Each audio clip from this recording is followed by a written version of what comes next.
Welcome to the Global Risk Podcast from Solace Global. This is your weekly global intelligence briefing, covering the key geopolitical and security developments shaping the world. This week in the Americas, we examine Colombia's presidential election runoff, where the prospect of a tougher security approach is likely to increase the risk of militant violence and electoral interference. We also assess Bolivia's deepening political crisis as the government moves closer to declaring a state of emergency amid ongoing nationwide protests. Across Europe, the Middle East and Africa, we look at nationwide strikes in Portugal, the growing risk of another major Russian attack on Kiev, and Armenia's parliamentary elections, which could shape the country's future relationship with both Azerbaijan and Russia. We also assess the fragile ceasefire in Lebanon, escalating tensions between the United States and Iran, unrest risks in Somalia, protests in Kenya linked to an Ebola isolation center, and political uncertainty in Zimbabwe. And in Asia-Pacific, we cover a student-led protest movement in India that has rapidly gained national attention and is expected to stage major demonstrations in Delhi. Expert insight, clear analysis, and the context you need, all in one concise briefing. We begin in the Americas, where Colombia's presidential election is heading to a highly polarized second round that is likely to increase the risk of militant violence and political unrest. The first round of Colombia's presidential election was held on May 31st. The vote delivered a victory for Abelardo de la Espriella, the candidate of the populist right-wing National Salvation Movement, who secured 43.7% of the vote.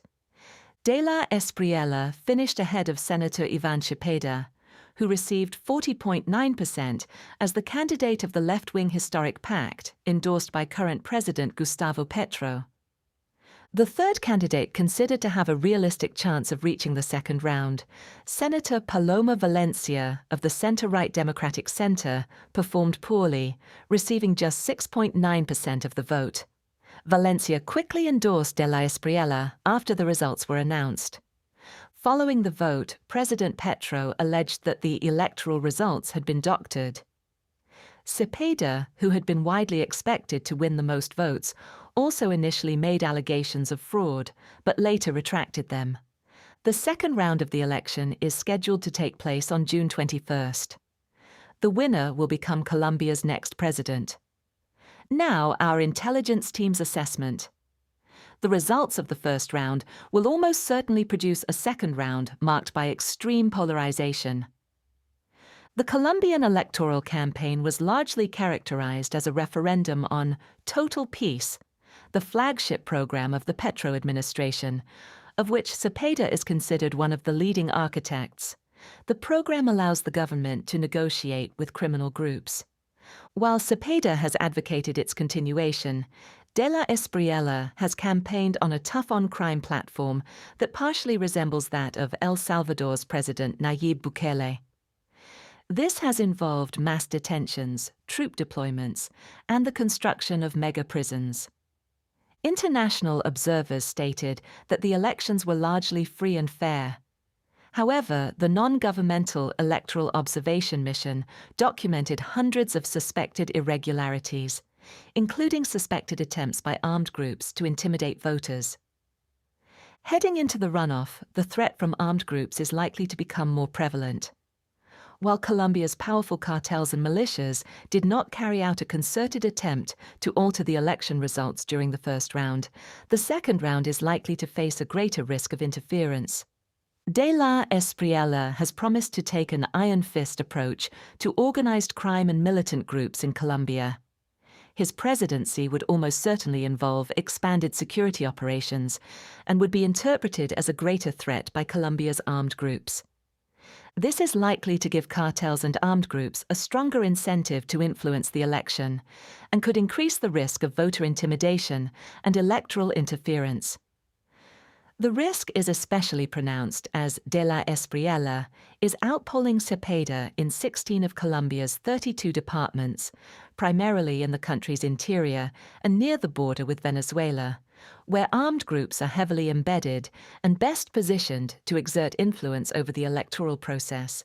The prospect of a de la Espriella presidency has also likely increased the risk of high-profile attacks aimed at deterring the incoming administration from adopting a more aggressive security posture or abandoning existing negotiation processes. The second round is likely to produce a very close and potentially contested result. Valencia's endorsement of de la Espriella theoretically gives the right-wing candidate a path to a majority, assuming voting behavior does not change significantly in the second round. However, de la Espriella's polarizing platform could backfire by alienating centrist voters, or by driving higher turnout among left-wing and centrist voters in support of Cepeda. In Colombia's 2022 presidential election, second-round turnout increased by 4 percentage points. A close result would likely increase the risk of fraud allegations from the losing side, potentially triggering large-scale protests in the immediate aftermath of the vote. Also in the region, Bolivia's government is moving closer to declaring a state of emergency as protests and roadblocks continue to disrupt the country. Large-scale and highly disruptive protests have continued to cause significant transport and commercial disruption across Bolivia.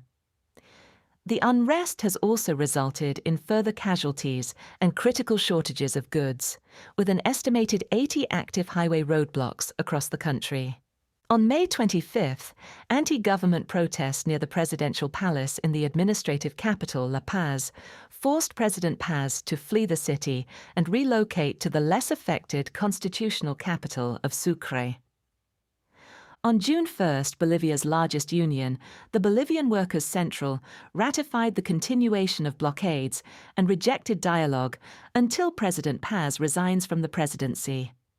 Additional protesters, including residents and civic groups in the Ayo municipality of La Paz department, have also stated that they will maintain indefinite strikes and road blockades until their demands are met.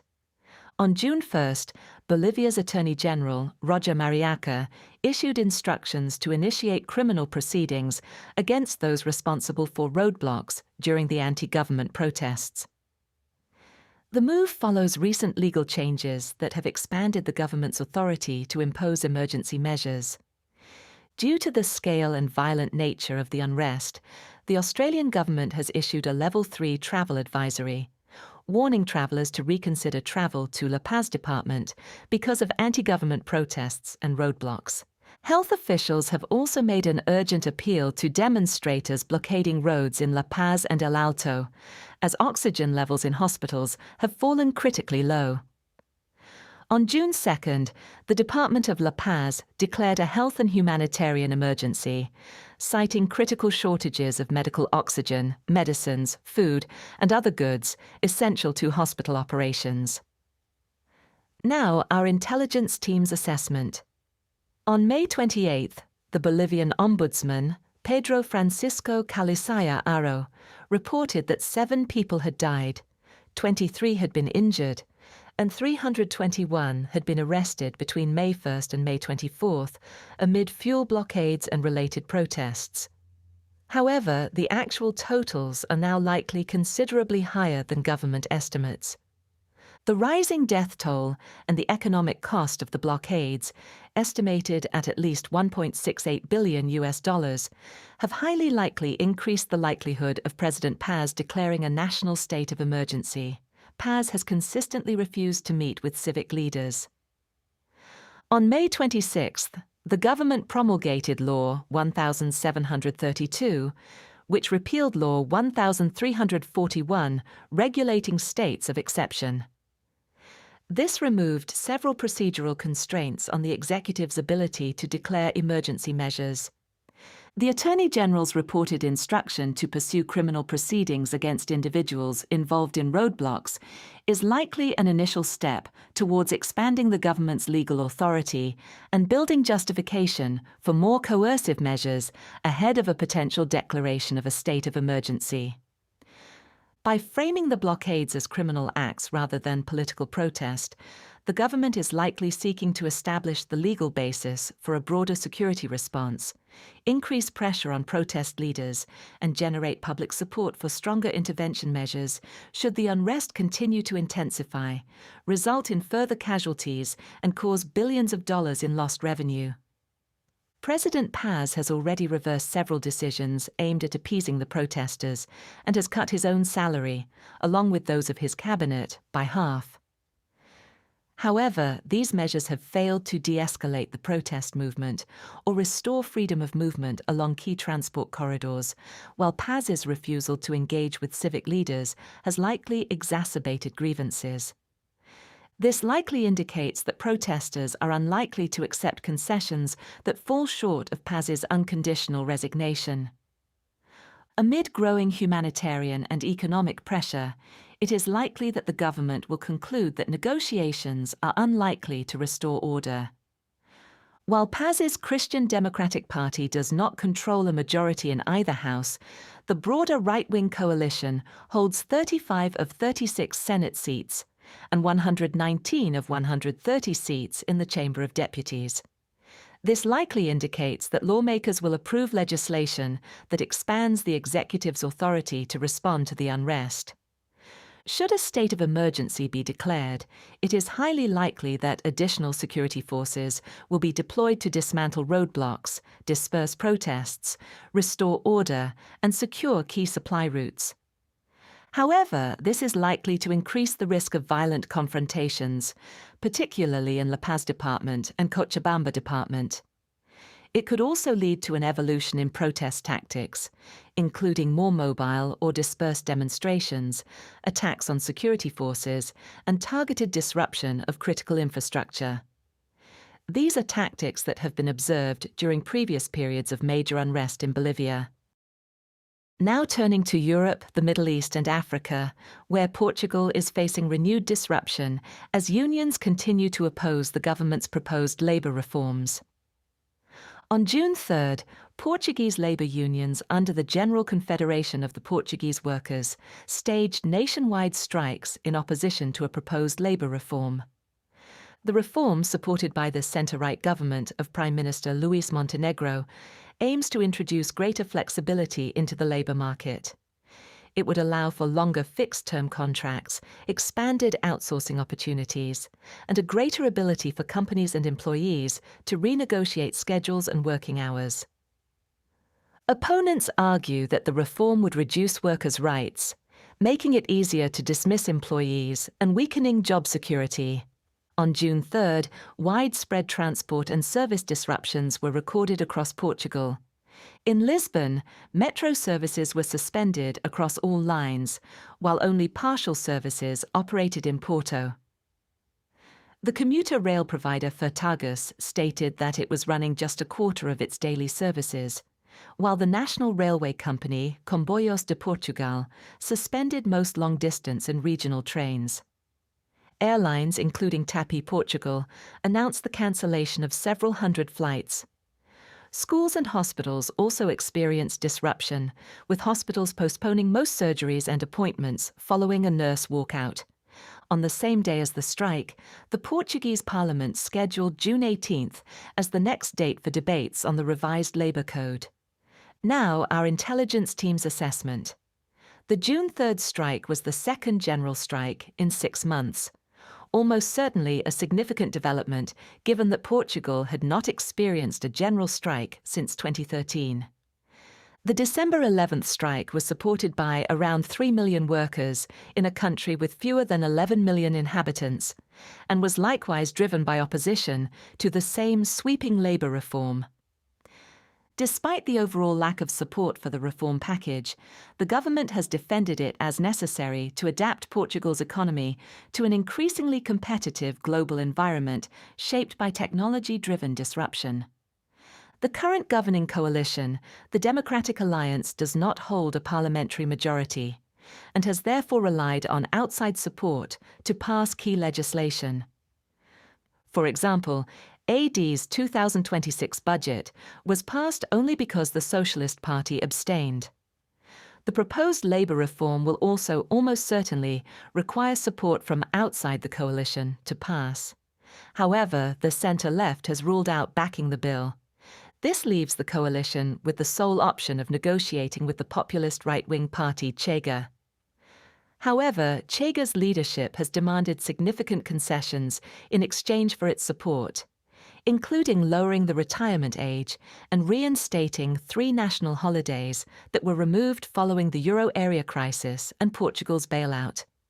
These concessions would likely carry substantial political costs for AD, as they run counter to the government's stated commitment to fiscal responsibility. Further debates over the reform are likely to remain a key driver of civil unrest, as unions will likely continue to use strikes to oppose the government's reform agenda. The timing of the 2 general strikes, the first occurring just before the Christmas holiday period, and the second at the start of the summer tourist season, was likely calculated to maximize their economic impact and send a clear signal to the government. There is a realistic possibility that strikes will become more frequent in Portugal as debates and eventually parliamentary votes on the reform are scheduled, or if the government moves forward with the reforms. Furthermore, in the absence of large-scale coordinated nationwide strikes, individual sectors may increasingly take industrial action independently, potentially resulting in more localized but more frequent disruption. In Ukraine, Russia is highly likely preparing another major strike package following Ukrainian attacks on St. Petersburg during the country's flagship economic forum. Overnight between June 1st and 2nd, Russian forces conducted another large-scale and layered series of strikes against Ukraine, launching 73 missiles, including 33 Iskander-M ballistic missiles, as well as 656 one-way attack drones and decoys. Kyiv was the primary target, but strikes were also recorded in Dnipro, Kharkiv, Zaporizhzhia, and Poltava. At least 22 civilians were killed and 138 were wounded. In Dnipro, the mayor claimed that cluster munitions were used in the attack, while the state emergency services stated that Russian forces had conducted a double-tap strike, which killed a responding rescue worker. In Kyiv, damage was recorded to multi-story residential buildings in the Podilsky and Solomiansky districts. On the morning of June 3rd, Ukrainian forces conducted long-range deep strikes using one-way attack drones against the St. Petersburg oil terminal and Kronstadt naval base in St. Petersburg, Leningrad Oblast, approximately 1,100 kilometers from Ukraine's border. The governor of St. Petersburg stated that the Kirovsky and Krasnoselsky districts were targeted. The Ukrainian attack coincided with the opening of the 2026 St. Petersburg International Economic Forum, which is expected to attract 20,000 participants from more than 100 countries. Now our intelligence team's assessment. The large-scale attack conducted on June 1st and 2nd was the second major strike primarily targeting Kyiv in the space of 10 days. The previous attack, on May 23rd and 24th, was notably characterized by the expanded targeting of central Kyiv and cultural sites. Official Russian statements at the time warned that Russia had begun a campaign of systematic strikes against Kyiv and advised foreign citizens to leave the city. As was the case before the May 23rd and 24th attack, Ukrainian President Volodymyr Zelensky publicly warned on May 29th that Ukrainian intelligence had identified Russian preparations for a new major strike. This almost certainly highlights the importance of adopting a heightened protective posture following such public warnings. Unlike the May 23rd and 24th attack, early reporting does not indicate that the June 1st and 2nd strike package was characterized by the same expanded target set. That earlier attack notably included areas of central Kyiv that host foreign diplomatic missions, international organizations, and hotels frequently used by the international community. Nonetheless, the June 1st and 2nd attack was still characterized by strikes against civilian-profile targets, including residential buildings, and involved strikes in central Kyiv. However, it is highly likely that Russian forces will launch another large-scale, layered attack against Kyiv and other Ukrainian cities in the coming days. Such an attack would likely be calibrated as retaliation for the Ukrainian strikes on St. Petersburg and could include the targeting of more central areas or other sensitive sites. It is almost certain that the Ukrainian strikes have been perceived in the Kremlin as a profound humiliation and as having undermined Russia's ability to guarantee internal security in one of its most important economic, political, and symbolic centers.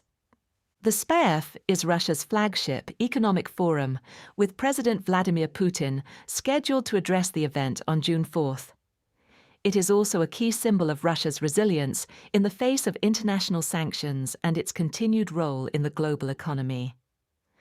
The forum is expected to attract 20,000 participants from 130 countries, including a United States delegation for the first time since 2018, and former German Chancellor Gerhard Schröder.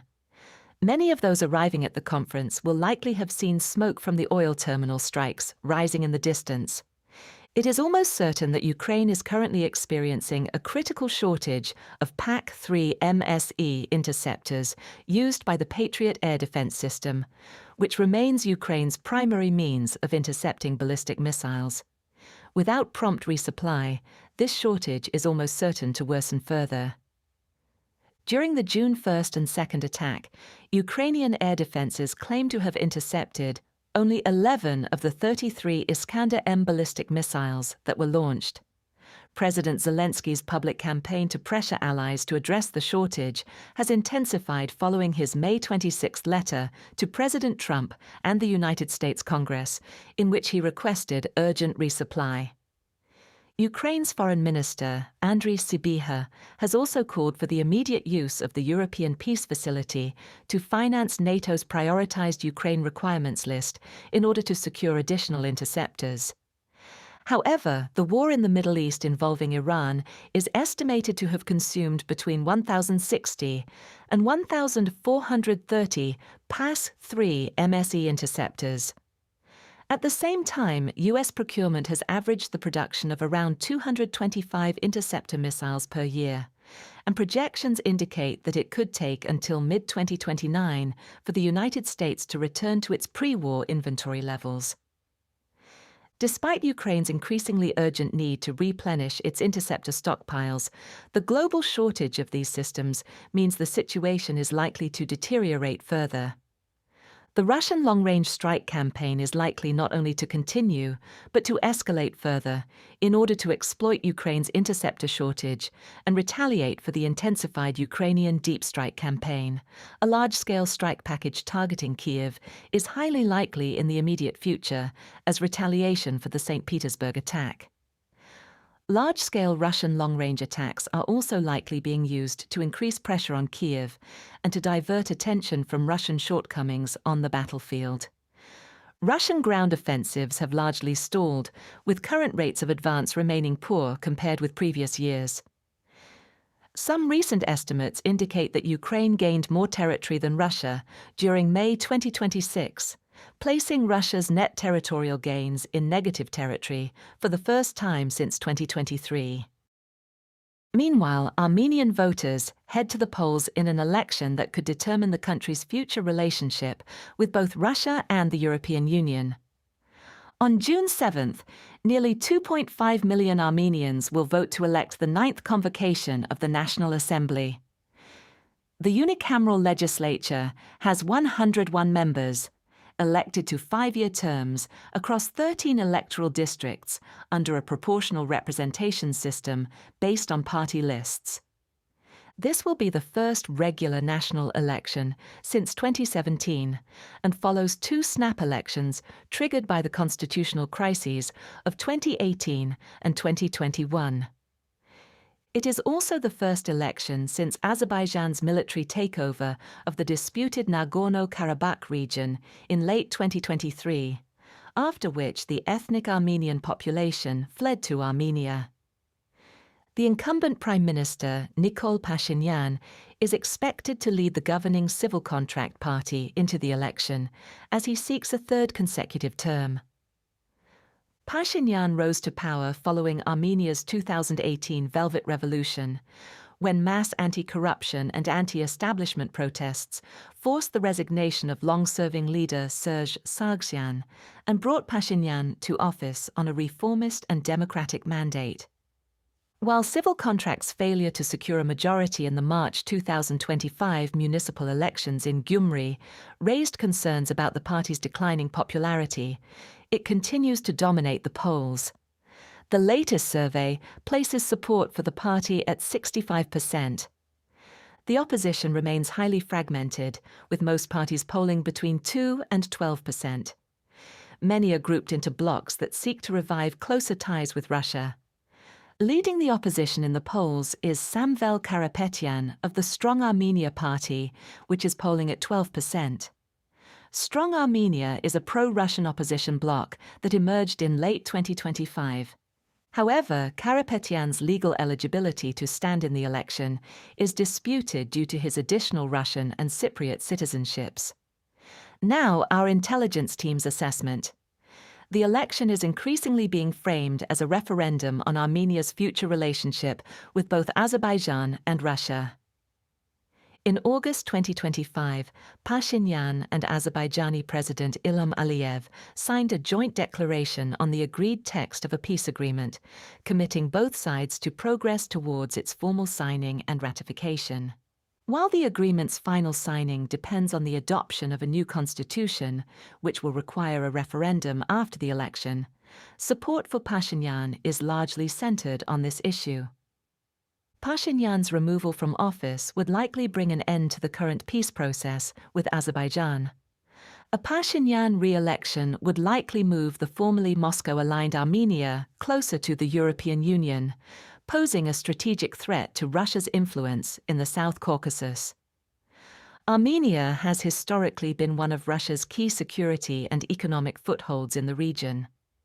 However, in February 2024, Armenia suspended its participation in the Collective Security Treaty Organization, a Russian-led regional security bloc following the Nagorno-Karabakh War.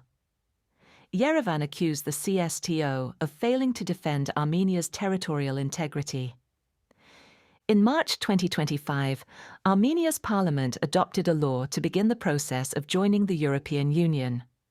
A further shift towards the EU would not only weaken Russia's direct influence in Armenia, but could also establish a regional precedent that might be followed by Georgia. Such a development would significantly erode Russian influence across the Caucasus. A narrow victory for civil contract would highly likely give opposition parties, church-linked critics, and nationalist actors greater scope to claim that the election had been distorted by external influence, media imbalance, vote buying, intimidation, or counting irregularities. Russian messaging portraying Pashinyan as a Western proxy would highly likely reinforce these claims and provide the opposition with a unifying narrative around which to mobilize. In this scenario, protests would likely occur in Yerevan, concentrating around the Central Electoral Commission, Republic Square, Parliament, government buildings, and major road junctions. Heavy-handed policing, the arrest of opposition figures, or forceful attempts to clear protest sites would almost certainly increase the risk of clashes. If the latest polling is accurate and civil contract secures a wide margin victory, protests would be far less likely to gain significant traction. Opposition parties and aligned groups would likely struggle to convince non-aligned voters that the result had been influenced by external interference or manipulation. Pashinyan would likely present a decisive victory as a strong mandate for his political agenda, including normalization with Azerbaijan, deeper integration with the European Union, and reduced dependence on Russia. A clear civil contract victory would also strengthen Pashinyan's mandate to pursue constitutional reform, which he has framed as necessary to enable a full peace agreement with Azerbaijan. Turning to the Middle East, a newly announced ceasefire in Lebanon is unlikely to halt Israeli operations against Hezbollah in the country's south. On June 1st, Israeli Prime Minister Benjamin Netanyahu stated that the Israel Defense Forces would carry out strikes in Beirut's southern suburbs. The statement provoked a response from Iranian officials who threatened to carry out strikes on northern Israel in retaliation for any attacks in Beirut. Iran described such attacks as a red line that could collapse the wider ceasefire. On the same day, US President Donald Trump and Prime Minister Netanyahu held two phone calls that observers described as tense and expletive-laden. Following the calls, Netanyahu walked back threats to strike the Lebanese capital. Trump then stated that Hezbollah agreed to stop shooting at Israel and its soldiers. Likewise, Israel agreed to stop shooting at Hezbollah. IDF ground forces have continued to conduct offensive operations in southern Lebanon. On May 31st, the IDF stated that its units had crossed the Litani River and claimed control of Beaufort Castle in the Nabatea district. Evacuation orders were then issued for communities south of the Zerani River, following the expansion of ground operations north of the Litani River. However, on June 3rd, Israeli and Lebanese officials stated that they had agreed to renew the ceasefire. The agreement is contingent on Hezbollah abandoning its positions south of the Litani River and refraining from carrying out strikes against Israeli units or territory. The new agreement also entails the creation of pilot zones controlled by the Lebanese armed forces. Now our intelligence team's assessment. IDF operations against Hezbollah in Lebanon have increasingly become a destabilizing factor for the US-Iran ceasefire, with Tehran repeatedly demonstrating a willingness to halt negotiations if the attacks continue. The recent call between Trump and Netanyahu, which resulted in Israel refraining from conducting strikes in Beirut, highly likely reflects the growing effectiveness of Iran's threats. It is highly likely that Tehran assesses Washington will want to uphold the ceasefire and the Memorandum of Understanding negotiations in the short term. As a result, Iran likely expects the US to exert pressure on Israel to limit its attacks on Hezbollah, ensuring that the wider ceasefire with Iran does not collapse. A total collapse of the Lebanon ceasefire would almost certainly carry significant political and economic costs for the US. A breakdown in US-Iran negotiations and the potential resumption of Iranian strikes across the region would exacerbate the ongoing fuel crisis and undermine Washington's efforts to project itself as a credible security guarantor. Moreover, the US is set to co-host the 2026 FIFA World Cup, which runs from June 11th to July 19th. An escalation during the tournament would almost certainly undermine President Trump, provoke domestic unrest, and disrupt international travel. Given the role of Gulf airports in facilitating travel to the Americas from other parts of the world, further IDF operations north of the Litani River will likely be perceived by Tehran as an escalation and exploited to undermine the wider US-Iran negotiations. UN Resolution 1701 stipulates that the zone between the Israel-Lebanon border and the Litani River is to be free of any armed personnel and weapons other than those of the Lebanese Armed Forces and the United Nations Interim Force in Lebanon. However, high-intensity IDF operations in this area will likely pose a major threat to Hezbollah. The area likely contains Hezbollah's rear staging grounds, command and control centers, weapons caches, logistics nodes, and launch infrastructure that support operations in southern Lebanon and attempted strikes against northern Israel. However, Israel is highly unlikely to suspend operations in southern Lebanon, while it retains the initiative and continues to successfully degrade Hezbollah. IDF operations in Lebanon have also likely improved the security of northern Israel.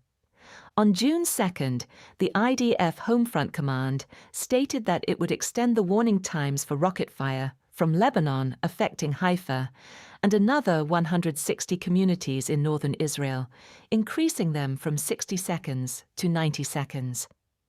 This change is almost certainly based on assessments that Hezbollah has been severely degraded and pushed further north, limiting its ability to target northern Israel with indirect fire. That improvement will almost certainly incentivize Israel to continue operations in the short term. This assessment is reflected in a statement made on June 4th by Israel's Defense Minister, Israel Katz, who said that the IDF will continue its ground operations in southern Lebanon. Elsewhere in the region, renewed maritime clashes and Iranian strikes against Kuwait and Bahrain highlight the continuing fragility of US-Iran negotiations. Following reports that a draft memorandum of understanding had been agreed by US and Iranian negotiators, US President Donald Trump convened a Situation Room meeting on May 29th to review the proposal. President Trump reportedly requested several amendments to the Memorandum of Understanding concerning the nuclear file and the Strait of Hormuz. In a subsequent statement on social media, President Trump claimed that the U.S. naval blockade will now be lifted, that the U.S. would access Iran's highly enriched uranium stockpile in coordination with Iran and the International Atomic Energy Agency for its destruction, and that no money will be exchanged until further notice. Media affiliated with the Islamic Revolutionary Guard Corps denied many of President Trump's claims. Instead, they stated that no final decision had been made on the Memorandum of Understanding. They also claimed that Iran would reopen the strait only after the U.S. blockade had been lifted, and that it would continue the monitoring and inspection of ships, the provision of services, and security measures. In addition, the report stated that Iran would receive an immediate payment of $12 billion in frozen assets, and that there would be no further negotiations until this payment had been made. On May 30th and 31st, U.S. Central Command stated that it had conducted self-defense strikes on Iranian radar and command and control sites for drones in Goruk, Iran, and Keshem Island. According to CENTCOM, the strikes followed aggressive Iranian actions that included the shoot-down of a US MQ-1 drone that was operating over international waters. The Islamic Revolutionary Guard Corps subsequently announced attempted retaliatory strikes against a U.S. airbase in Kuwait. Kuwaiti air defenses were activated early on June 1st, and CENTCOM claimed that 2 ballistic missiles targeting American forces were intercepted. On June 1st, IRGC-affiliated media reported that due to developments in Lebanon, including Israeli Prime Minister Benjamin Netanyahu publicly ordering strikes on Beirut's southern suburbs, the Iranian negotiating team is suspending dialogues. It also stated that Iran and the Axis of Resistance have resolved to pursue the complete closure of the Strait of Hormuz and activate other fronts, including the Bab al-Mandab Strait. Hours later, President Trump reportedly held an expletive-laden telephone call with Prime Minister Netanyahu. Following the call, President Trump announced a claimed fresh cessation of hostilities between Israel and Hezbollah and said that talks with Iran were continuing at a rapid pace. On June 3rd, the Trump administration announced the implementation of a new ceasefire in Lebanon, contingent on Hezbollah ceasing fire and withdrawing from areas south of the Litani River. On June 2nd, CENTCOM announced that U.S. forces had enforced the blockade by disabling an Iran-linked oil tanker transiting towards Karg Island with a Hellfire missile. Iranian forces then launched multiple attacks against civilian vessels in the Persian Gulf. In response, U.S. forces conducted strikes against an IRGC drone facility on Keshem Island. On June 3rd, Iranian forces launched missiles and drones against U.S. bases in Kuwait and Bahrain. In Bahrain, 3 ballistic missiles were reportedly intercepted. In Kuwait, authorities announced the interception of 13 ballistic missiles and 17 drones. During the attack, Terminal 1 at Kuwait International Airport was heavily damaged, killing at least 1 person and injuring at least 63 others. Now our intelligence team's assessment. Since the implementation of a 2-week US-Iran ceasefire on April 8, the scale and frequency of Iranian attacks across the Middle East have diminished significantly. However, competing US and Iranian blockades in the Strait of Hormuz led to renewed Iranian strikes against the UAE on May 4 and 5. While attacks are no longer being launched on a daily cadence, as they were before the April 8 ceasefire, elevated rates of Iranian or Iranian proxy attacks have continued since May 4 and escalated significantly on June 3. The June 3 attacks against Kuwait and Bahrain were the largest scale attacks since the implementation of the April 8 ceasefire. Following the strikes, the IRGC stated that the era of hit and run has ended, and that any further aggression will be met with a devastating response that goes beyond all rules and established boundaries. The risk of a return to full-scale conflict in the Middle East remains high, despite the potential for a memorandum of understanding. Such a conflict would likely be characterized by renewed daily Iranian strikes across the region. It remains unconfirmed whether indirect US-Iran negotiations over the Memorandum of Understanding are continuing following the announced suspension of negotiations by IRGC-affiliated media due to developments in Lebanon, and subsequent claims by the Trump administration of a fresh truce between Israel and Hezbollah. On June 3, the IRGC-affiliated outlet Tasnim claimed that Iran has given no response to the Americans in these past few days. However, another IRGC-affiliated outlet, Fars, claimed that talks are still ongoing, although no final decision has been made. Tehran had previously warned that strikes in Beirut could derail the diplomatic track, with Iranian officials consistently insisting that the broader ceasefire includes Lebanon. Continued conflict in Lebanon, which remains likely despite the newly announced ceasefire, will almost certainly continue to complicate the wider US-Iran negotiations.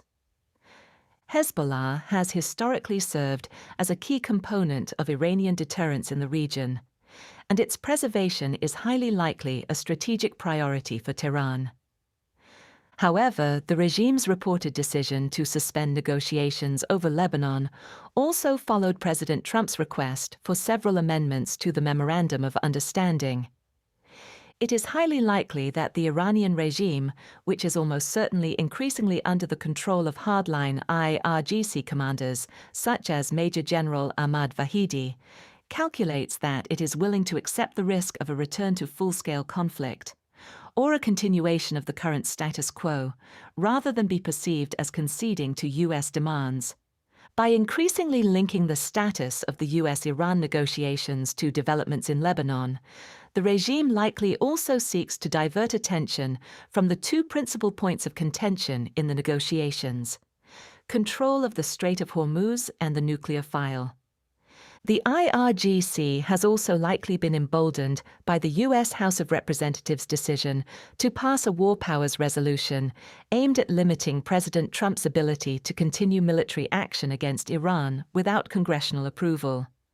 While the measures still require approval in the Senate and are unlikely to immediately constrain the White House, their passage required some Republican support and likely illustrated growing domestic disapproval of the war in Iran. The IRGC is likely to seek to exploit this dynamic in order to harden its negotiating position. A collapse in Memorandum of Understanding negotiations would not necessarily result in a return to full-scale conflict. Alternatively, the US and Iran could maintain their competing blockades of the Strait of Hormuz, with limited exchanges of fire following kinetic confrontations in the waterway, while seeking to pressure the opposing side into making concessions.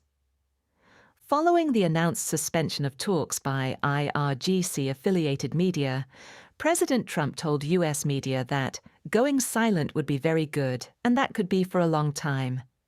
He added that this would not necessarily mean a return to full-scale strikes, but that the US blockade would be maintained. However, as long as the competing blockades are maintained, there remains a high risk of a tactical miscalculation and/or escalation in the Strait of Hormuz. Any retaliatory strikes are unlikely to be confined to the immediate area of engagement or to the maritime domain. In addition to endangering the broader negotiation process, these cycles of escalation have repeatedly led to renewed Iranian strikes against the Gulf states, initially against the UAE and more recently against Kuwait and Bahrain. They are highly likely to continue doing so while the competing blockades remain in place. The June 3rd Iranian attack against Kuwait marked a significant escalation under the current ceasefire, both in the scale of the strike package and in the targeting of Kuwait International Airport. However, the strikes likely did not meet the threshold for a major retaliation against Iran. This assessment is further reinforced by reports in U.S. media on June 3rd that President Trump has privately told senior aides that he will not terminate the ceasefire unless Tehran kills American troops. This has highly likely reduced deterrence against further Iranian strikes targeting the Gulf states. Iran likely assesses that attacks primarily causing disruption while avoiding U.S. casualties are unlikely to trigger a decisive U.S. military response, particularly following the absence of a U.S. response to the strikes on Kuwait. Should a framework agreement or memorandum of understanding be reached, the immediate risk of a return to full-scale U.S.-Iran conflict would likely decrease. However, such a framework would likely serve only as an extension of the ceasefire, rather than a substantive and lasting peace agreement. Major issues such as control of the Strait of Hormuz and Iran's nuclear program are unlikely to be fully resolved. Moreover, reported provisions within the Memorandum of Understanding, such as the U.S. blockade being lifted in proportion to the restoration of commercial shipping through the Strait of Hormuz, create multiple potential triggers for the agreement to break down. If the Memorandum of Understanding merely delays detailed nuclear talks for a further 60 days, the principal disputes that blocked the pre-February 28 negotiations would likely remain unresolved and resurface at a later stage. In Somalia, clashes between security forces and opposition-aligned militias in Mogadishu are increasing concerns over wider instability. Overnight on June 3rd to 4th, the Somali military exchanged fire with opposition-aligned militias in Mogadishu. The clashes reportedly involved heavy weapons, resulting in damage to several buildings and vehicles, and forcing dozens of civilians to flee. As of June 4th, no official casualty figures were available. The fighting reportedly began at approximately 5 p.m. local time in Mogadishu's Howlwadag and Abdiasis districts, with thousands of government troops deployed. According to Mogadishu police, the violence stemmed from organized attacks carried out by armed militias linked to political groups. Former Prime Minister Hassan Ali Kaire, however, blamed security forces for attacking his convoy ahead of protests planned for June 4th. The demonstrations are intended to condemn President Hassan Sheikh Mohammed's decision to extend his term by 1 year. Now our intelligence team's assessment. On March 4, 2026, Somalia's federal parliament approved constitutional amendments that would move the country towards a direct universal suffrage model, extend the presidential term from 4 to 5 years, and delay the scheduled 2026 general elections until 2027. The planned June 4th demonstrations mark the latest round of anti-government protest activity in Mogadishu. They follow protests on May 10th, which resulted in a crackdown by security forces. Additional demonstrations had been planned for May 16th, one day after President Mohammed's constitutional mandate was due to expire. However, the Somali Salvation Forum postponed them to allow ongoing political talks with the federal government to continue. After those talks failed to produce a political settlement, the forum announced that it would begin weekly Thursday protests from June 4th until an agreement on elections was reached. Security forces will highly likely seek to suppress these demonstrations. Major clashes have previously followed perceived abuses of power in Somalia. In February 2021, large-scale protests erupted after then-President Mohamed Abdullahi Mohamed, known as Farmaajo, failed to step down following the expiry of his term on February 8th.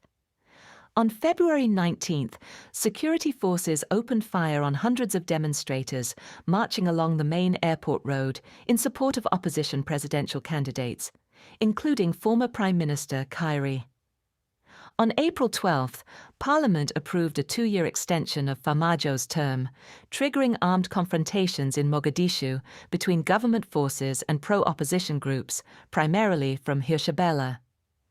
The Somali National Army subsequently fractured as units defected to the opposition, prompting the displacement of an estimated 200,000 civilians from Mogadishu.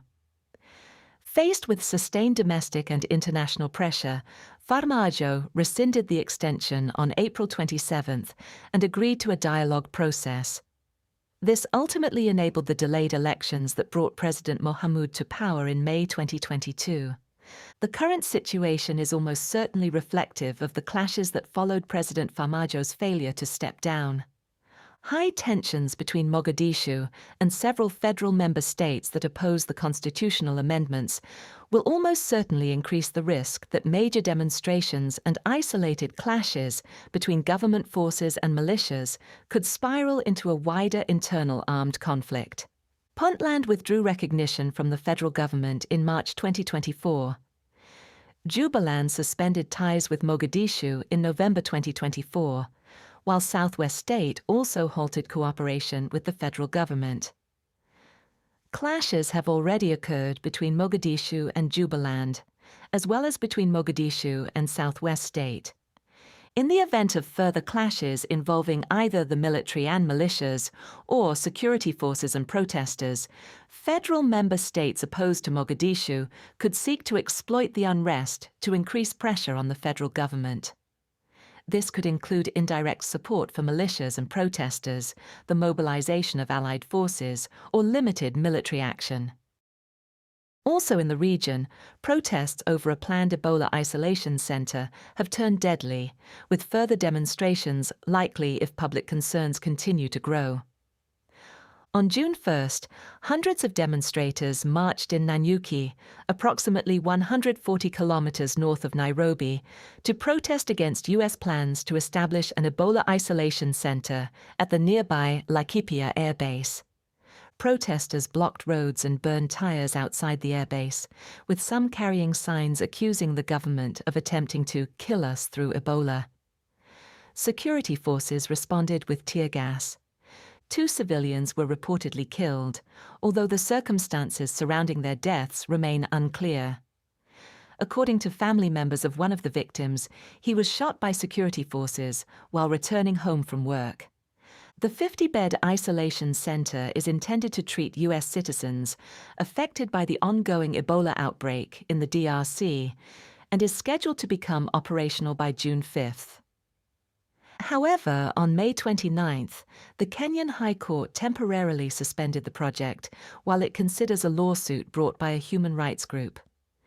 The group alleges that the facility poses grave and imminent risks to public health. Despite the lawsuit, U.S. military aircraft have continued flying in staff and equipment.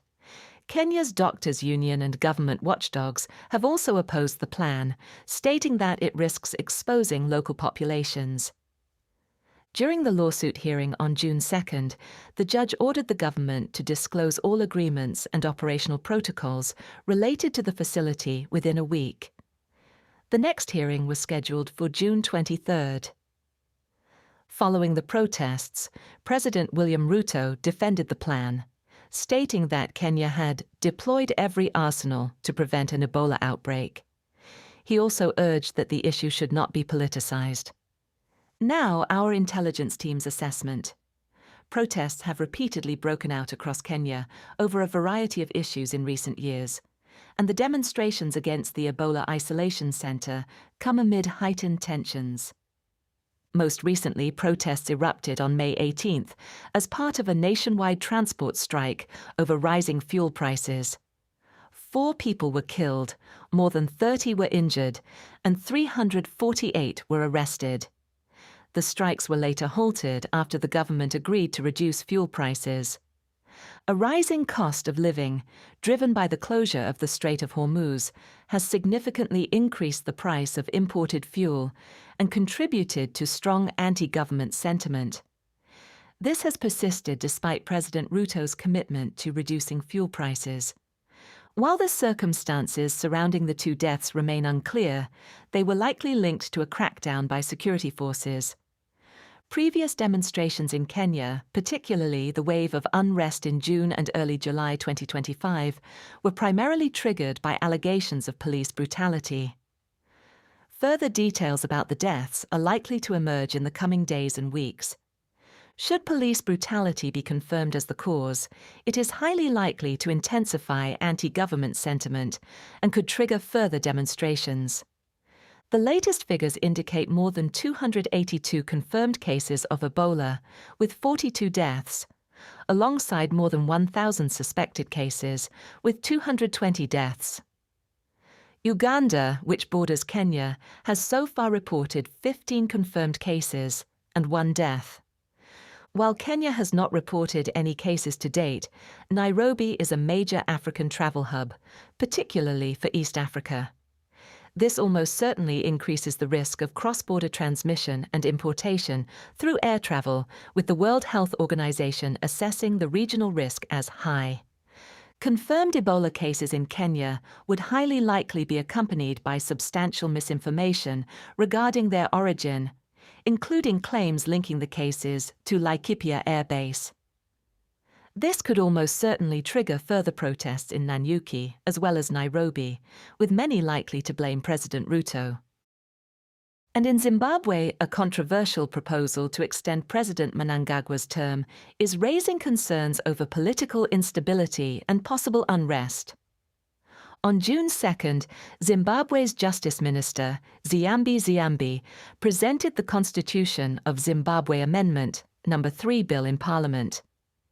The bill would extend President Emmerson Mnangagwa's term by 2 years, keeping him in office until 2030. Under the proposed amendment, presidential, parliamentary, councillor and mayoral terms would increase from 5 years to 7. In addition, future presidents would be selected by lawmakers rather than through direct popular vote. The draft legislation is set to be debated on June 2nd and is expected to pass, as the ruling ZANU-PF party holds a 2/3 majority in the lower house and dominates the upper house. The legislative process is expected to take approximately 1 month. Opponents have criticized the legislation, arguing that extending presidential terms requires a referendum. Several legal challenges have already been filed, including one by opposition politician Prince Dubeko Sibanda in March 2026, and another by 6 war veterans in February 2026. Now, our intelligence team's assessment. President Mnangagwa has become increasingly unpopular since coming to power in a military coup in 2017, presiding over a fragile and unequal economy. Investor confidence remains weak, undermined by persistent currency instability, policy reversals, land seizures, high political risk, and entrenched corruption. Zimbabwe's recent history of hyperinflation has compounded these challenges. Inflation reached 676% in March 2020 and rose again to 191% in June 2022. Although a new currency was introduced in April 2024, continued disparities between official and parallel exchange rates have limited public trust in the currency. Many remain unwilling to trade it at its official value. Environmental pressures, particularly drought, have further contributed to economic instability. While official unemployment estimates are around 9%, this figure obscures the extent of economic precarity, as a large proportion of the population works in the informal economy. The move to extend his tenure has sparked significant opposition from within ZANU-PF, opposition politicians, and citizens groups. More than 25,000 Zimbabweans signed a petition in 2023, which was submitted to the Southern African Development Community, calling for the establishment of a transitional government. Many within the military are also reported to support a transitional government. There have been reports that Mnangagwa has sidelined officers linked to his rival, Constantino Chiwenga, while removing senior army, police and intelligence figures viewed as insufficiently loyal, in an apparent effort to coup-proof his government. A leaked memo from October 2025, allegedly written by Constantino Chiwenga, Mnangagwa's ally in the ousting of former President Robert Mugabe, accused Mnangagwa of repeating Mugabe's mistakes and protecting corrupt businessmen. Chiwenga reportedly enjoys the support of many traditional leaders in rural areas, as well as backing within the military and among war veteran groups. This likely poses a significant political threat to Mnangagwa. However, any attempt to remove Chiwenga from ZANU-PF would almost certainly risk triggering significant opposition. This could heighten political instability and increase the risk of military intervention. Despite widespread perceptions of corruption and economic instability, many Zimbabweans have been reluctant to protest. The government has been quick to impose heavy security crackdowns in response to demonstrations, with security forces often treating protests as a threat to national security. Arbitrary detentions are common, and human rights organizations have reported cases of detainees being held without trial. The opposition attempted to organize nationwide protests in March 2025, but turnout was very low.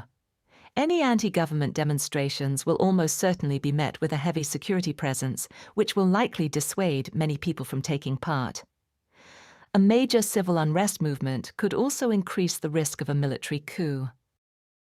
Finally, in Asia-Pacific, a rapidly growing student-led protest movement is expected to bring thousands onto the streets of Delhi.